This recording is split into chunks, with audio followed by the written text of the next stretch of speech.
As Floridians headed to the polls on the first day of early voting, Mitt Romney appealed to the military vote in the Panhandle, criticizing President Obama for impending cuts that Romney said would imperil the nation's safety and harm the local economy. His vision is not greatness in America's Navy or America's military. His vision is to cut our military spending by $1 trillion, Romney told thousands gathered in a concrete arena here. And by the way, $1 trillion in cuts would cost about 41,000 jobs here in Florida, and think of all the businesses. Thank you for trying verbose. This recording will go away once the product has been purchased. That depend on all those jobs. Part of the cuts Romney was referring to stemmed from a deal between the White House and Congress, which was supported by Romney's running mate, Paul D. Ryan. The deal included automatic cuts to defense spending if a special congressional committee could not reach the budget compromise, which it did not do. Romney has proposed increasing military spending, and building more Navy ships.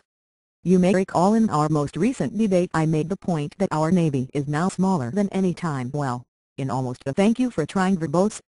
This recording will go away once the product has been purchased. 100 years, and the president's response was, well, you know, we don't use bayonets and horses anymore, Romney said. In fact, we do use bayonets, and a modern Navy is one of the critical elements that allows us to protect sea lanes and to keep the world more free and prosperous.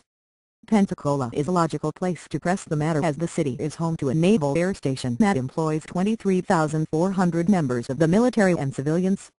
It was the first naval air station commissioned by the Navy, in 1914, leading the area to be thank you for trying verbose. This recording will go away once the product has been purchased. Referred to as the cradle of naval aviation.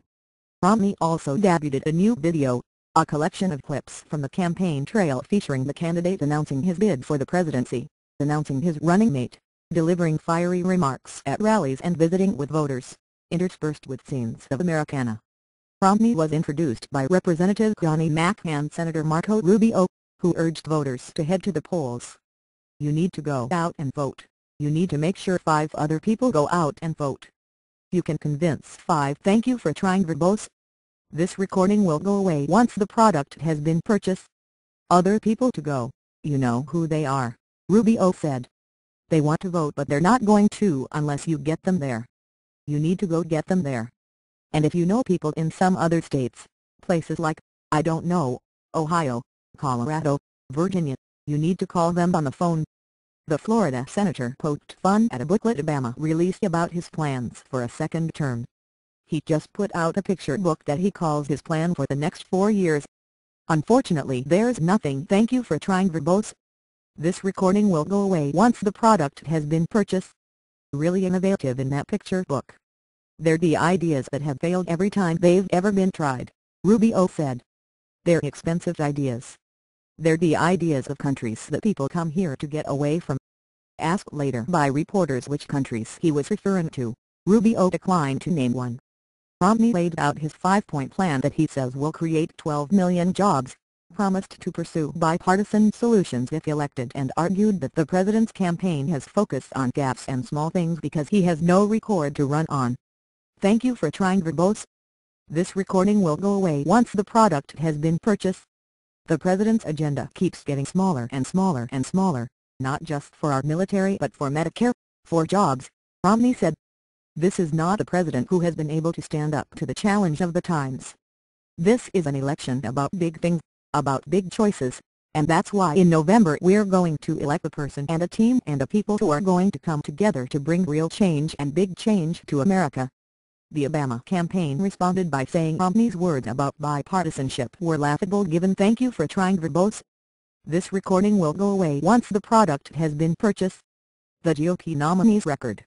Over the last 6 years he's been running for president, he hasn't stood up once to the most extreme voices in the Republican Party.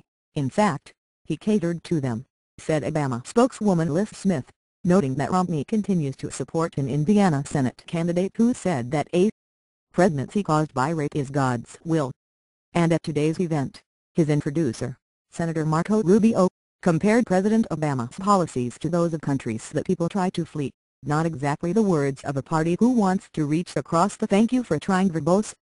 This recording will go away once the product has been purchased. File and get things done. Mitt Romney's empty promises of bipartisanship might sound nice, but they're not to be trusted.